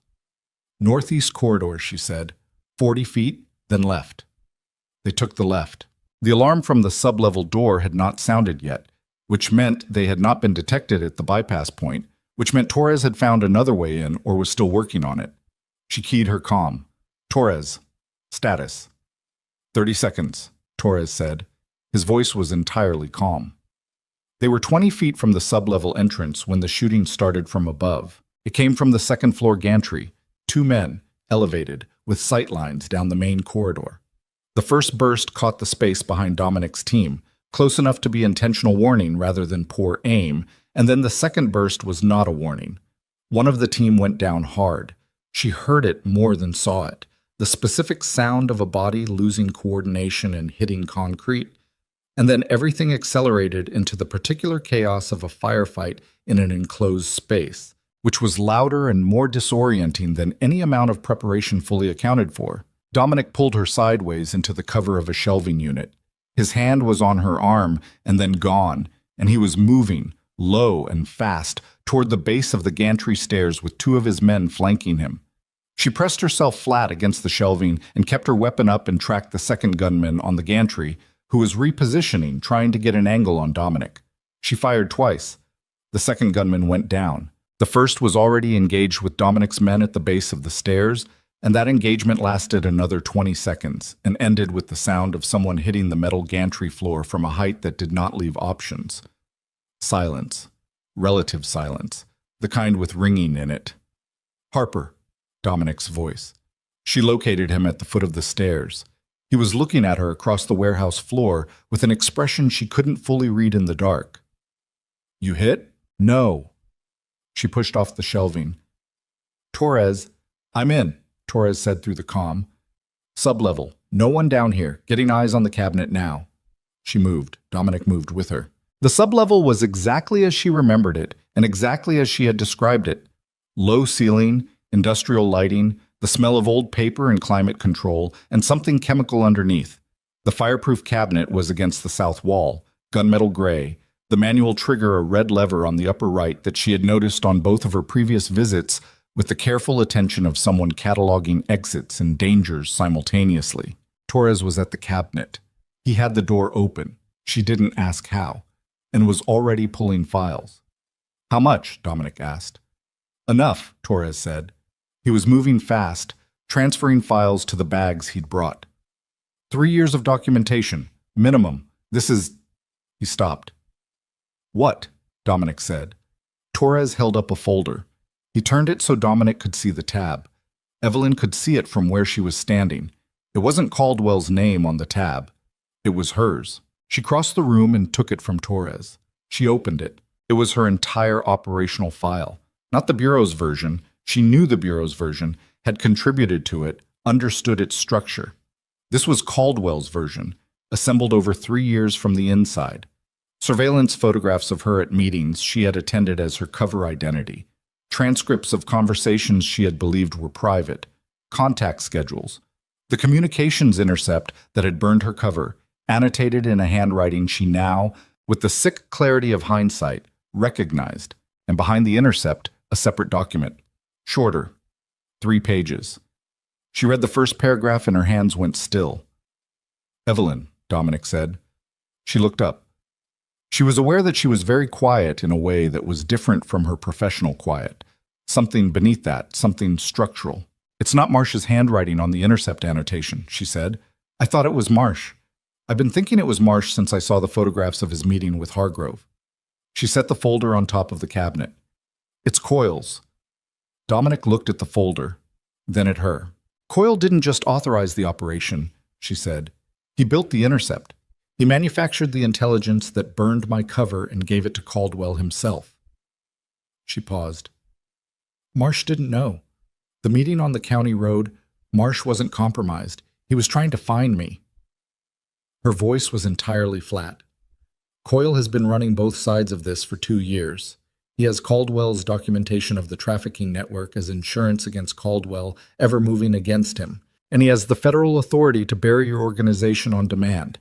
He's been waiting for the right moment to pull both triggers simultaneously." The room was very quiet. "And the right moment," Dominic said slowly, "is now," she said. "Tonight. While Caldwell's people are hitting the estate and the Federal Emergency Authority is active and everyone is reactive and nobody is looking at the man with the strings." She closed the folder. "He's going to let Caldwell do the violent work and then arrive with federal authority to pick through what's left and take credit for dismantling both organizations." Torres had stopped moving. He was standing with a bag full of files looking at Dominic. Dominic looked at the red lever on the cabinet, then at the folder in Evelyn's hands, then at her face. "He's here," Marco said through the comm. His voice was tight in a way she had never heard from Marco before. "Coyle. He's outside the compound. Federal vehicles, 6 units on the north approach. He's not waiting." Nobody in the sub-level spoke for 2 full seconds. Then Dominic looked at Evelyn with an expression that was past analysis and past strategy and into something rawer than both. The look of a man standing at the exact center of a situation he had not built and could not control, and was deciding right now, without time or the luxury of certainty, what kind of man he intended to be inside it. "The documents," he said to Torres. "Everything in that cabinet. All of it." "It's done," Torres said. "Then we move." He looked at Evelyn. "The north approach is Coyle. What's the south?" "Waterfront. Open to the dock. There's a service exit in the eastern wall of this level that opens directly to the waterfront walkway." "You're certain?" "I'm certain." He looked at her for one more second. "Then you're leading us out." He turned to Torres. "Calm the team. South exit, waterfront approach. Now." They moved. Above them, through the ceiling and the warehouse floor and the industrial air of the building, the sound of federal vehicles on the north approach was a growing presence. Engines, the brief whoop of a tactical signal, the particular organized thunder of a coordinated entry by people with authority and body armor, and the intention to leave no exits uncovered. Coyle had timed it precisely. The assault on the estate had pushed Dominic out. The federal action would catch him mid-operation, inside Caldwell's compound, surrounded by evidence of criminal activity, with no legal ground to stand on and no time to establish one. It was, as she had said in the study that morning, a good plan. What Coyle had not accounted for was the woman who had spent 3 years inside Caldwell's organization, memorizing every exit in every building she ever entered. Evelyn ran. The service corridor was exactly where she had put it in her memory. A narrow passage behind the main sub-level room built for utility access, low-ceilinged and dark, ending in a steel door with a push bar. She hit the push bar at a run, and the door opened onto the waterfront walkway, the cold night air coming in hard after the recycled air of the building, the black water of the dock 30 feet ahead, the ambient light of the waterfront district making the sky above a dull orange. She went right. The team followed. Behind her, she could hear Dominic's breathing and the sound of 12 men running on concrete, and somewhere inside the building, getting closer, the sounds of federal entry, voices, equipment, the systematic sweep of a building being taken room by room. They reached the docked vehicle, a nondescript cargo van that Torres had pre-positioned on the waterfront approach because Evelyn had told him 48 hours ago that if anything went wrong on the north side, south was the exit, and loaded into it in 40 seconds. The doors pulling shut on the sound of the federal sweep, still processing the building behind them. The van moved. Evelyn was in the back, pressed between Dominic and the wall, the folder from Caldwell's cabinet in her hands. Her heart beat something she was physically aware of in her chest, and her damaged ribs and her wrists, and the specific points of physical reality that pain made vivid. Torres was up front with the driver. Marco was somewhere behind her. Around her, 11 men breathing hard in a confined space, the collective physiological aftermath of 30 minutes of violence. The van moved through the waterfront district in the dark without lights until it reached the through road and could afford them. Nobody spoke. Then Dominic said very quietly into the dark of the van, "How far does Coyle's authority extend?" She understood what he was asking. Not legally, not procedurally. How far would the man go? "As far as he needs to," she said. "He's been building this for 2 years. He's not going to stop because we walked out of the compound. He'll follow. He already is." She could hear it, somewhere back in the distance, the organized response of federal vehicles redirecting, the net that had been meant to close around a stationary target beginning to reorient for a moving one. "He needs those documents gone, and both of us either locked up or not able to talk." "Not going to happen," Dominic said. She looked at him in the dark. His face was cut from shadow and the occasional sweep of passing light, and he was looking at her with the expression she had first glimpsed in a library at midnight, past strategy, past calculation, into whatever was underneath all of it, the thing he had been carrying since 19 and had never let anyone close enough to see clearly. "I know," she said. The van hit a long straight road and accelerated. Behind them, the lights of the federal vehicles appeared in the rear window. Distant, organized, closing. And somewhere in the industrial dark ahead, Vincent Caldwell, who had been told tonight would end with Dominic Ashford dismantled and Evelyn Harper silent, was about to discover that the woman he had chained to a wall and the man who had pulled her out of it had... The van drove for 6 minutes before Torres said, "We have a problem." The rear window told the story clearly enough. 2 federal vehicles maintaining distance, not closing aggressively, which was worse than aggression because it meant they were being herded rather than pursued. Coordinated, patient. The kind of response that had exits covered before the target knew exits were the issue. Evelyn knew this tactic. She had trained on it. "Where are they pushing us?" Dominic said. Not a question. He was reading it the same way she was. "North interchange," she said. "If they hold that pattern, we hit the interchange in 4 minutes, and there will be units waiting." She looked at the folder in her hands, then at Dominic. "We need to split the problem." Meaning, Coyle needs 2 things gone tonight, the documents and us. If we separate those problems, if the documents go somewhere he can't reach before we're in federal custody, he loses the ability to bury everything. The moment those files are in independent hands, everything he built becomes evidence against him instead of cover for him. Dominic looked at her. "Who do we send them to?" "Dennis Marsh," she said.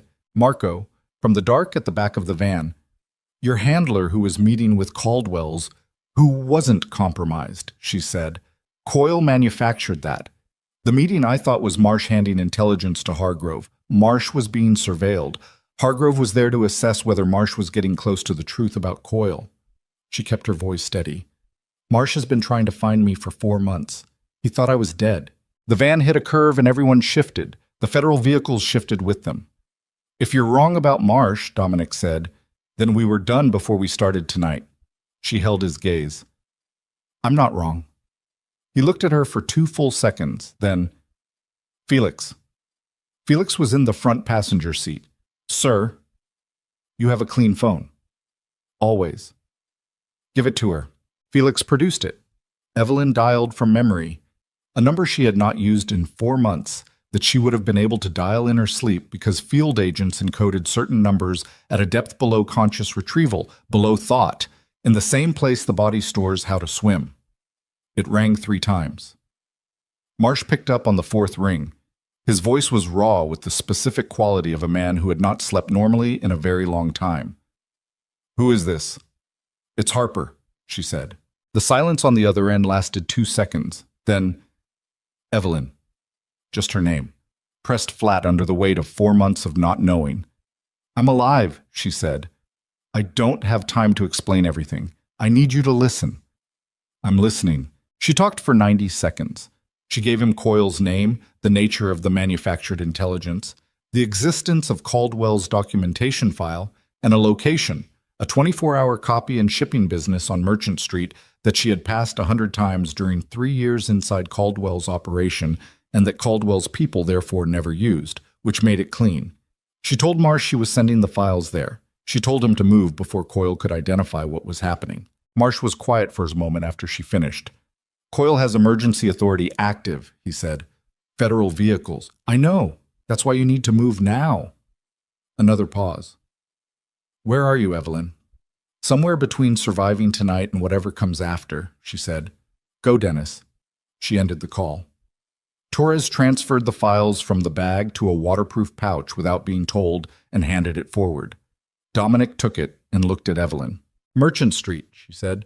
It's 2 blocks north of the interchange. We'll be in custody before we reach the interchange, Marco said. Yes, she said. That's the point. The van was quiet. They take us in custody, the files go to Marsh, Coyle's operation unravels from the bureau side while we're contained, Dominic said slowly. He was working through it. And Caldwell is still out there, she said, with his compound compromised, his documentation gone, and no federal cover left once Coyle goes down. She met Dominic's eyes.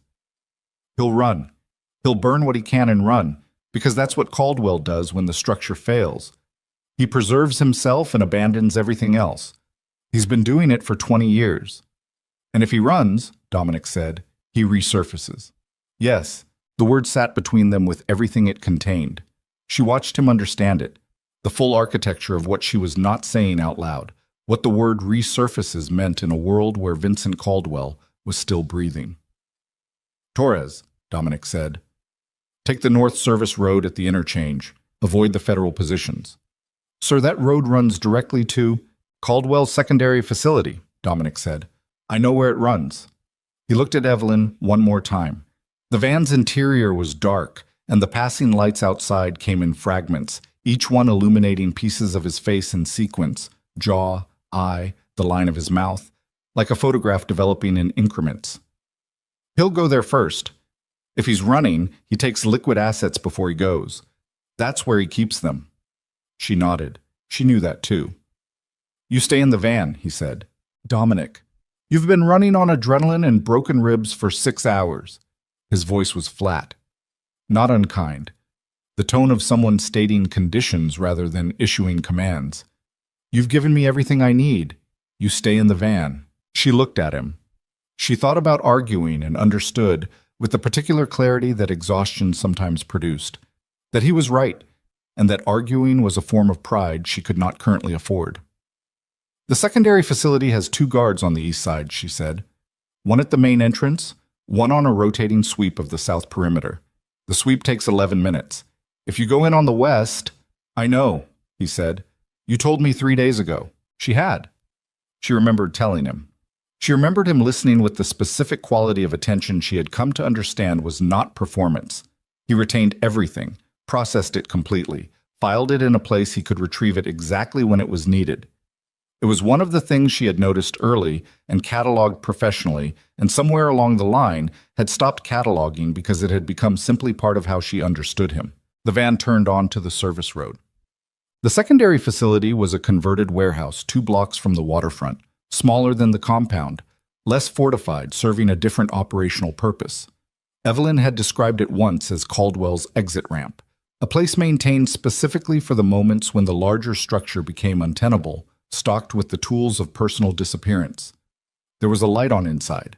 Dominic looked at that light from the stopped van, and something in him went very still. The kind of stillness she had not seen on him before. Not the controlled quiet of a man managing a situation, but something older, something that had been waiting for a long time for exactly this specific convergence of circumstances. "He's here," Marco said. "Yes," Dominic said. He turned to Torres and gave instructions in a low voice. Positioning, entry points, communications protocol. Torres nodded and moved. The men deployed in the organized silence of people who knew their jobs. Dominic turned to Evelyn. She met his eyes. "Stay in the van," he said again. "Come back," she said. It was not a thing she had planned to say. It came from somewhere below planning, below the professional architecture she had been building and maintaining since long before she walked into Caldwell's organization, below every layer of training and discipline and calculated self-containment. It came from the part of her that had been formed in a warehouse on a concrete floor and reformed, degrees at a time, over 26 days in an estate that had started as a prison and become something else entirely. He looked at her. His hand came up, and for a moment she thought he was going to touch her face, and something in her chest contracted with anticipation, and something that was almost fear. Instead, his hand closed briefly on her shoulder, once, firm, present, and then he was gone, out of the van, moving into the dark toward the lit building with the unhurried certainty of a man who had been making this kind of approach since he was 19 years old. She sat in the van. She breathed, counted her ribs, listened. What happened inside the secondary facility she reconstructed afterward from 3 sources: Marco's account, Torres's report, and the single moment she was present for at the end. Caldwell had come with 4 men. 2 were handled in the initial entry before they understood what was happening. 1 was Marco's. 1 was Torres's. The 4th retreated into the interior of the building and barricaded a door, which bought Caldwell approximately 3 additional minutes that he used to destroy what he could. A laptop, a physical ledger, 2 hard drives, before Dominic came through the barricaded door in the way Dominic came through things that were in his way. The 4th man was not a factor after that. Caldwell was in the back of the facility, standing in a room that smelled of burned electronics, and the specific desperation of a man who had spent 20 years building something and was watching it end. He was 61 years old, heavy-set, gray at the temples, with the bearing of someone who had exercised power so long that the habit of it had become physical. The way he held himself, the way he occupied space, the way he looked at Dominic when Dominic came in with the expression of someone who had always known this moment was theoretical, and had never genuinely believed it would arrive. "You should have left her in that warehouse," Caldwell said. "Probably," Dominic said. "She's FBI. She was always FBI. Everything she told you, everything she gave you, it's all designed to bring you down. You're standing in my building because she put you here. Don't you see that?" Dominic looked at him. He was breathing normally. He had blood on his jacket from a graze along his left forearm that he had not mentioned and would not mention, and that Evelyn would notice later and feel something complicated about. He looked at Vincent Caldwell with the full weight of his attention and said nothing for a moment. "She burned her career to warn me about Coyle," Dominic said finally. "She gave me 3 years of intelligence she spent her life building. She took a shot at a gunman on the second gantry tonight when she didn't have to." He paused. "What exactly do you think she was designing?" Caldwell's jaw tightened. "She manipulated you." "Maybe," Dominic said. "People do. You've been doing it for 20 years. He took a step forward. "The difference is she stopped." What Caldwell said next was not something she heard. She was still in the van when it happened. What she heard was a single shot, and then silence, and then Marco's voice through the comm. "It's done." She sat with that for a moment. Done. A word that had 20 different weights depending on what it was attached to. She got out of the van. Marco met her at the facility entrance. He looked at her with an expression that had traveled a long distance from the cold surveillance of the first 3 weeks and arrived somewhere she didn't have a name for yet. Something that acknowledged a shared experience, something that had given up the argument it had been making. "He's inside," Marco said. She went in. The facility smelled of smoke and metal and the aftermath of violence, which she had learned over 3 years had a specific quality entirely its own, not like anything else, identifiable in the dark. She moved through the main room and into the back. Dominic was standing alone in the center of the room. He was looking at nothing in particular. The physical stillness was back, but different now from the waiting stillness of before. This was the stillness of something resolved, something that had reached its endpoint and was still processing what that meant. She stopped in the doorway. He turned when he heard her. He looked at her across the room, and she looked back at him, and neither of them said anything for a moment. There was a version of this moment she had imagined in general terms. The end of the immediate danger, the space after, the question of what two people who had arrived here from the directions they had arrived from were supposed to do with what existed between them. She had imagined it abstractly because imagining it concretely had felt like a form of presumption she couldn't afford. Standing in the actual moment, she found it was simpler and harder than abstraction. "You're bleeding," she said. His left arm. He looked down at it. "It's minor." "Let me see." He crossed the room. She took his arm without ceremony and looked at the graze. Long, not deep, the kind that needed cleaning and closure but would not scar badly. She held his arm in both hands and felt the warmth of him, and the solidity, and thought about a concrete floor in a warehouse, and the specific sensation of being carried by someone who did not have to carry her. "Marsh called back," said Felix from somewhere behind her. She had not heard Felix come in. "While you were inside, he has the documents. Coyle has been taken into federal custody in the last 20 minutes. Marsh moved fast." "Caldwell's organization," Dominic said. "Without Caldwell and without Coyle's protection, the structure is—" Felix paused, choosing the word. "Dissolving. His people are already separating. By morning, there won't be anything coherent left to manage." The room was quiet. Evelyn was still holding Dominic's arm. She became aware of this and started to let go. His other hand came over hers and held it there. Not forcefully, just present. She looked up at him. "It's over," he said, meaning Caldwell, meaning Coyle, meaning the immediate life-threatening shape of the past month. "Yes," she said. "What do you want to do?" He said it the same way he had said it the morning after she confessed she was FBI. Direct, without agenda. The question of a man who had decided something and was offering her the space to decide her own version of it. She thought about the Bureau.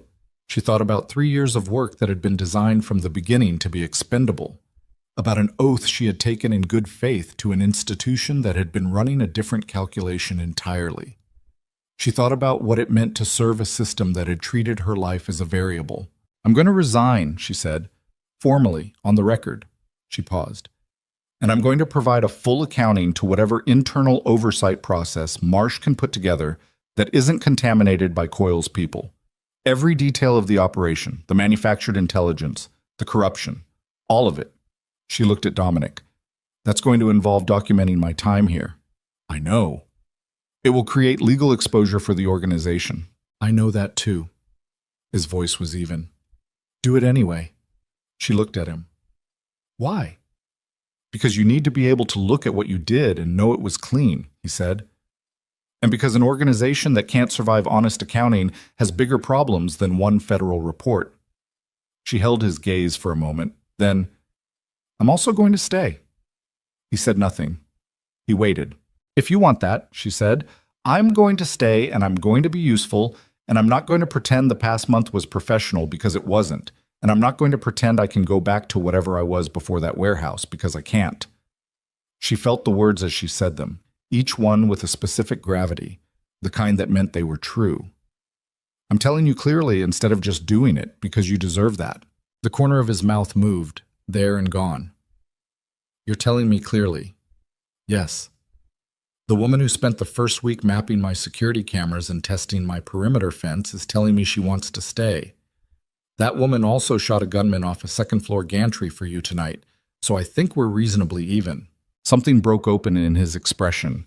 Not the ghost of a smile this time, but the real thing. Brief and unguarded, there before he could contain it and gone almost as quickly.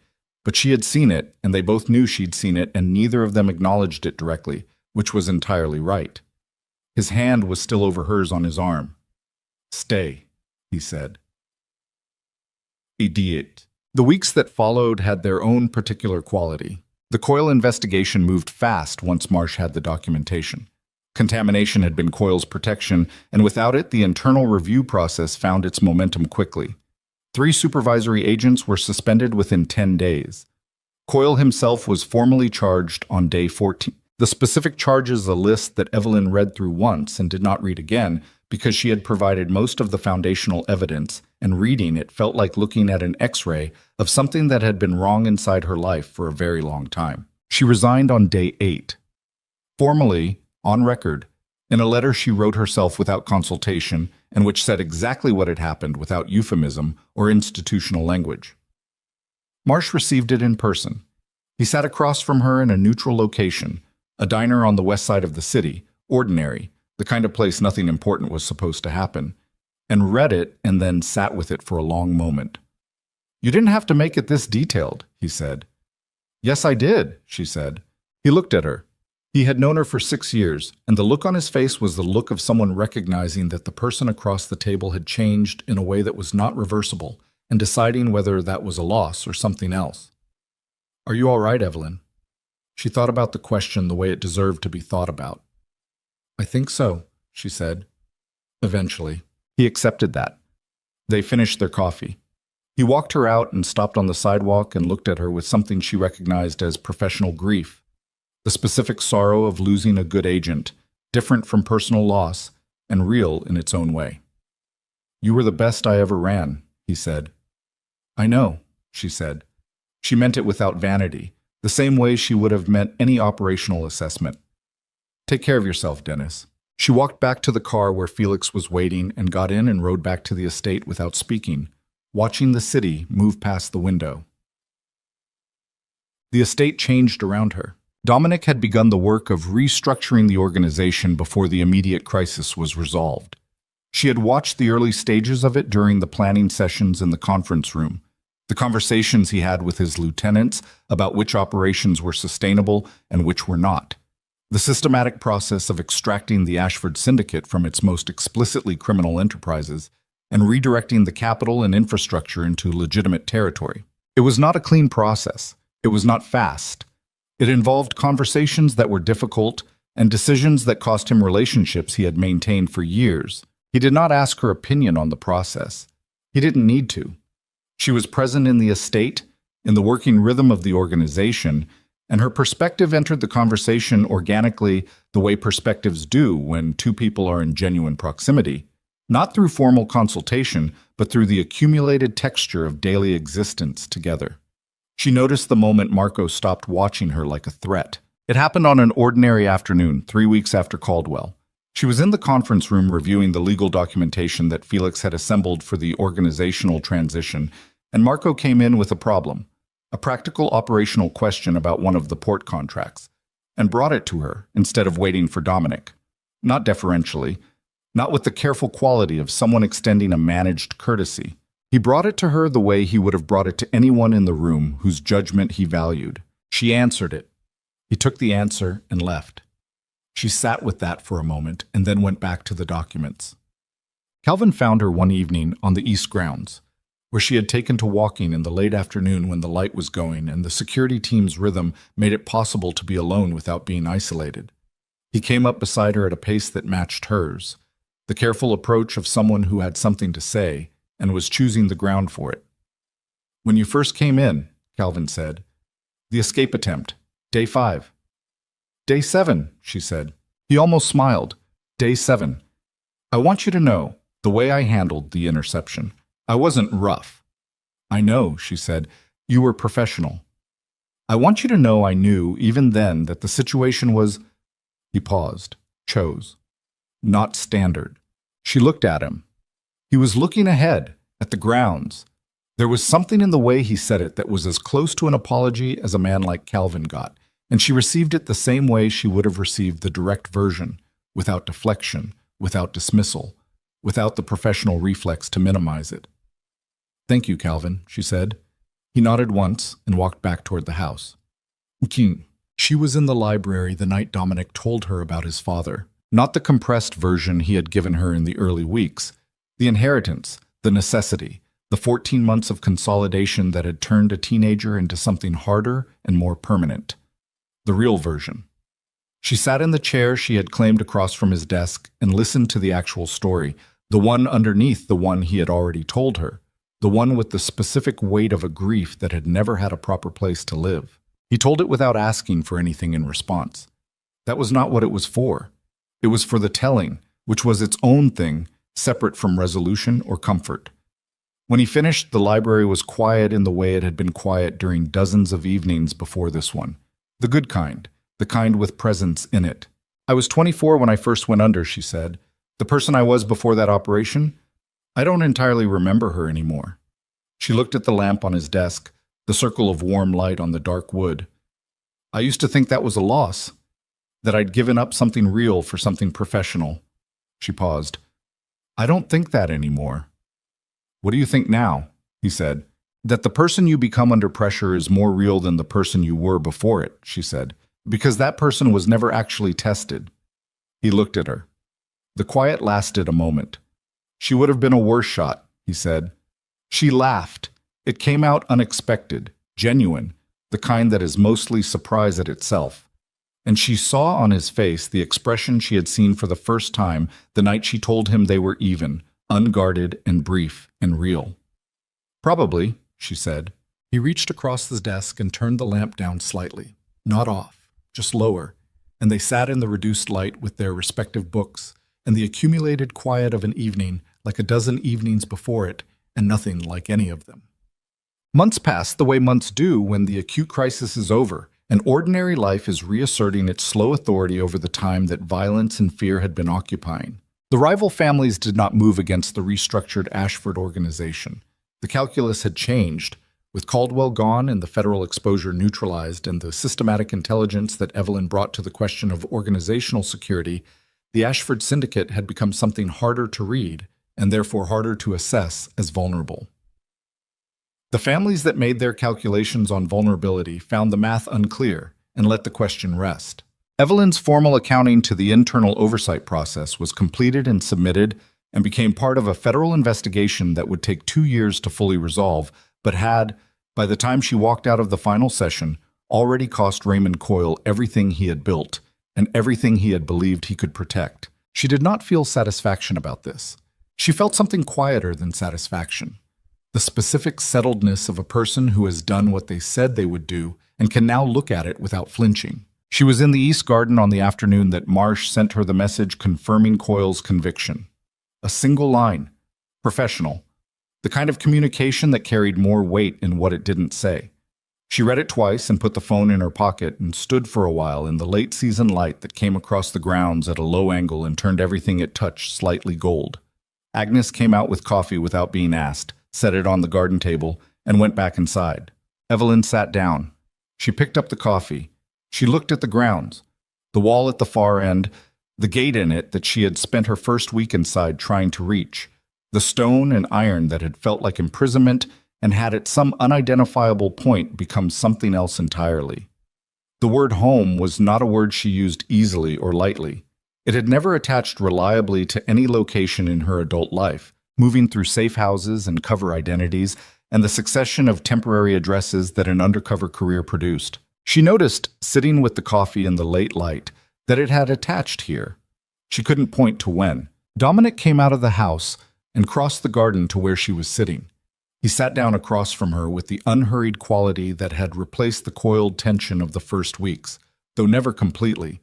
There was always something underneath it, the permanent awareness of a man who had learned young that the world did not offer lasting safety and had made peace with that without making peace with passivity.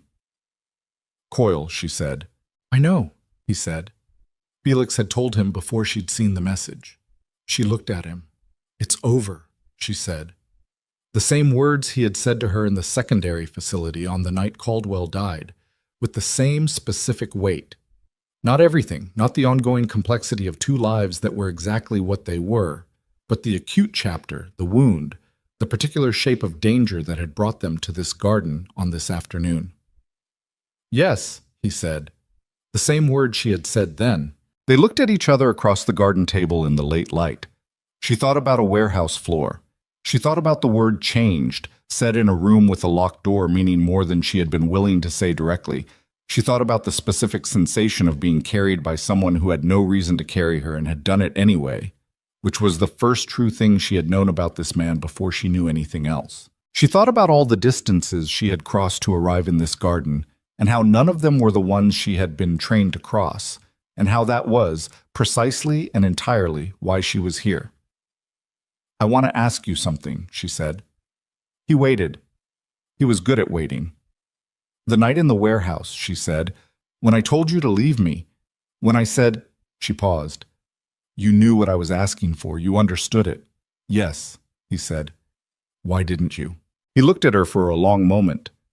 The light was doing the thing it did in late afternoon on the estate grounds, coming in low and specific, and it was on his face the way it had been on the night in the library when she had first seen the real version of what was underneath the architecture. "Because you were still fighting," he said. "Even then.